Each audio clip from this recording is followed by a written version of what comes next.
कि Muslim should be there in all the parties, केवल एक या दो पार्टी में नहीं, उनको भारतीय जनता पार्टी में भी रहना चाहिए, कम्युनिस्ट पार्टी में रहना चाहिए, जनता दल में भी रहना चाहिए, बीजेपी, कांग्रेस, आम आदमी पार्टी और चारा जितनी पॉलिटिकल पार्टीज में सब आपके लोग रहे, तब आपका भला इसी में हो सकता है।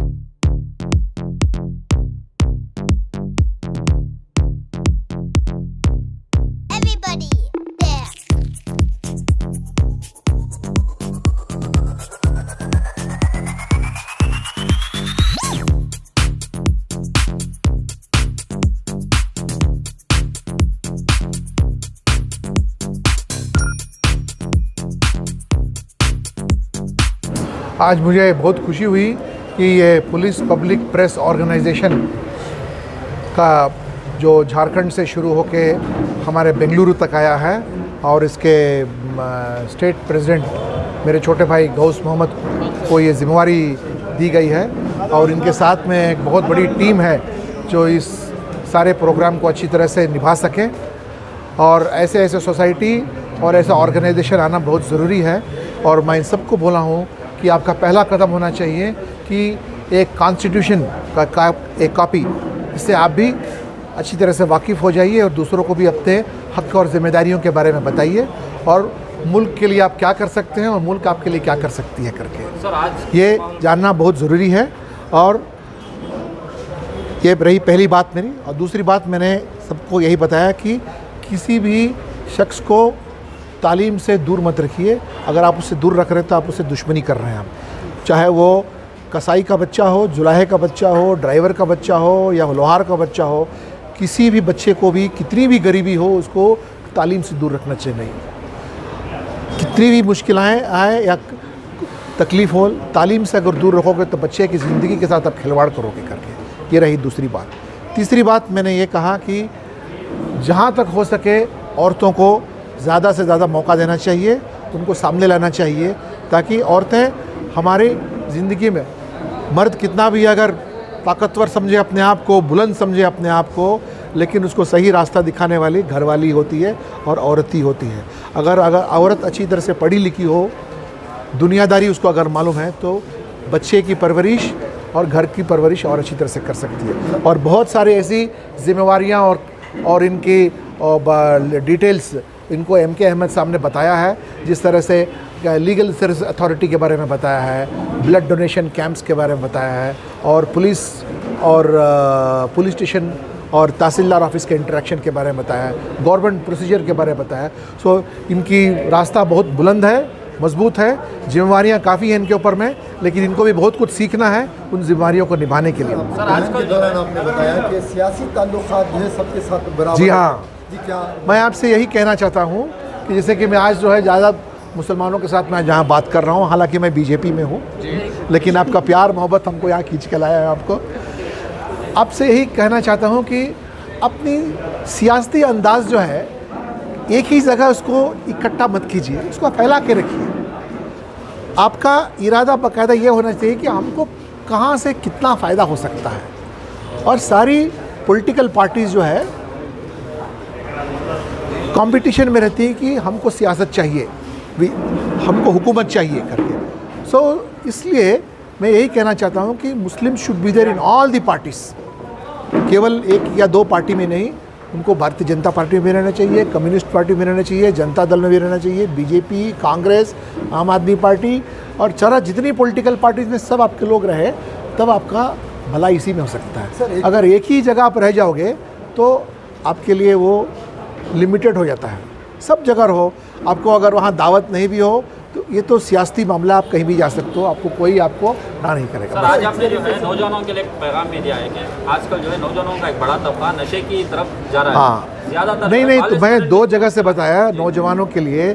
नौजवान खाली बैठे हैं, इसलिए ये नशीले चीज़ों के जकड़ में आ जाते हैं वो लोग। अगर उनको सही तालीम रहे, उनको नौकरी करने का सही मौका रहे, तो वो वहाँ नहीं जाएंगे। नहीं तो खाली पीली वीली करते रहो, बैठ के नुक्कड़ पर बैठ के गपशप करते रहो, गाली गलौज करो, या कोई गलत काम कैसे किया जाए कि करो। अगर आप सही देखना चाहते हो, अगर आप मेरी बात को बुरा मत समझो, आप जेल में जाके देखो कितने मुसलमान बच्चे जो अपनी किए हुए के लिए वहाँ पछता रहे।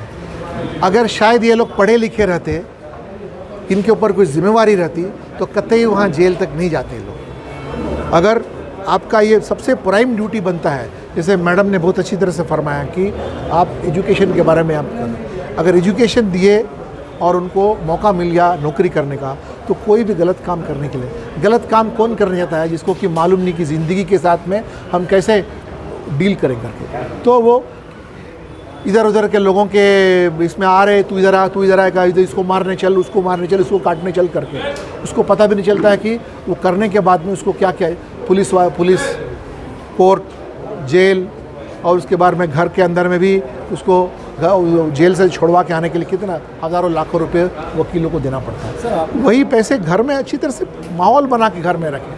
अगर घर की औरत को अच्छी तरह से तालीम दी गई तो घर का माहौल औरत बना के रखती है, ताकि कोई भी बच्चा गुमराह नहीं होगा। सर, आपने बताया कि हर सियासी जमात के साथ जो ताल्लुक़ रखना चाहिए, ठीक है, लेकिन एक चंद मखसूस सियासी जमातें जो है मुसलमानों के लिए उनकी जो छवि जो है अलग हो चुकी है, या लोग जो है वहाँ पर जाना ऐब समझते हैं। तो इस शायद आप वहाँ नहीं हैं इसलिए, अगर आप वहाँ रहते तो कोई होता ही नहीं। आप शायद अगर आप उस पार्टी में रहते, अगर देखिए हम इस कमरे को छोड़ के चले जाते तो 10 लोग हमको हमारे ऊपर हमारा भला बुरा कह सकते हैं। अगर हम खुद यहाँ मौजूद हैं तो हमारे बारे में आप इस मुल्क के हैं, आपको सब जगह रहना चाहिए, केवल एक जगह नहीं रहना चाहिए बस। भाई अस्ಸಲಾಮು ಅಲೈಕುಮ್ सबको ನಮಸ್ಕಾರ ಎಲ್ರಿಗೂ। ಇವತ್ತಿನ ದಿವಸ ನನ್ನ ಗುರುಗಳಾದಂಥ ಭಾಸ್ಕರ್ ಸರ್ ಅವ್ರನ್ನ ಮತ್ತು ನಮ್ಮ ಕುಮಾರಸ್ವಾಮಿ ಲೇಔಟ್ ಆದ ಸರ್ಕಲ್ ಇನ್ಸ್ಪೆಕ್ಟರ್ ಕೊಟ್ರೇಶ್ ಸರ್ ಅವ್ರು ಬಂದಿದ್ದರು. ಸೊ ನಮ್ಮ police public press corporation organisation ಅಂತ MCA ministry, central government of India, corporate ಅಫೇರ್ಸಿಂದ ಇದು ರಿಜಿಸ್ಟ್ರೇಷನ್ ಆಗಿರುತ್ತೆ.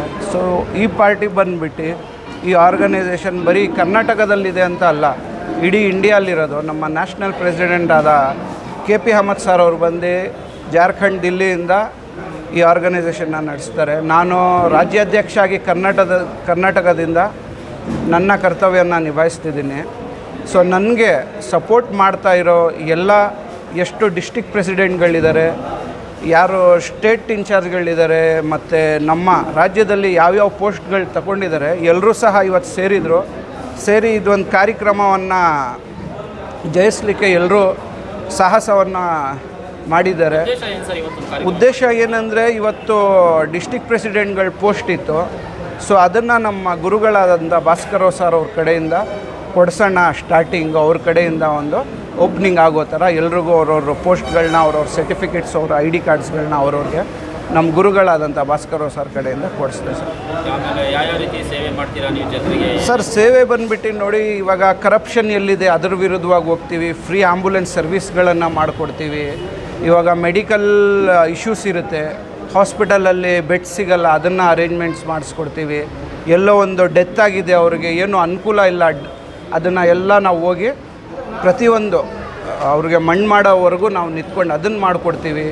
ಫಾರ್ ಎಕ್ಸಾಂಪಲ್, ಇವಾಗ ಯಾರ್ದೋ ಒಂದು ಕೇಸಾಗಿ ಯಾರೋ ಒಬ್ಬ ಅಮಾಯಕ ಜೈಲಿಗೆ ಹೋಗಿಬಿಟ್ಟಿದ್ದಾನೆ, ಬಿಡ್ಸೋಕ್ಕೆ ಅವ್ರ ಹತ್ರ ಅನುಕೂಲಗಳಿಲ್ಲ. ಸೊ ಅದನ್ನು ಲಾಯರ್ನ ಫ್ರೀಯಾಗಿ ಪ್ರೊವೈಡ್ ಮಾಡಿಸ್ಕೊಡ್ತೀವಿ. ಸೊ ಸುಮಾರಿದೆ ಸರ್ ನಮ್ಮ ಮ್ಯಾನಿಫೆಸ್ಟೋ. ಐಡೆಂಟಿಫಿಕೇಶನ್ ಮಾಡ್ತೀರಾ ಏನು ನಿಮ್ಮ ಸಂಸ್ಥೆಯಿಂದ ಹಾಸ್ಪಿಟಲಲ್ಲಿ? ಸರ್, ಇವಾಗ ನಮ್ಮ ಬಗ್ಗೆ ಎಲ್ಲ ಸೋಷಿಯಲ್ ಮೀಡಿಯಲ್ಲಿ ನಡೀತಾನೆ ಇರುತ್ತೆ ಆಲ್ಮೋಸ್ಟ್ ಆಲು. ಸೊ ಕರೆಗಳು ಬರ್ತಾ ಇರುತ್ತೆ, ಸರ್ ಇಲ್ಲಿ ಈ ಸಮಸ್ಯೆ ಆಗಿದೆ, ಇಲ್ಲಿ ಇದ್ದಿದೆ ಅಂತ. ಸೊ ನಮ್ಮ ನಾವು ಟೀಮ್ ಮಾಡಿರ್ತೀವಿ ಸರ್. ಇಡೀ ಕರ್ನಾಟಕ ಅಲ್ಲ, ಇಡೀ ಇಂಡಿಯಲ್ಲಿ ನಮ್ಮ ಟೀಮ್ ಅನ್ನೋದಿದೆ.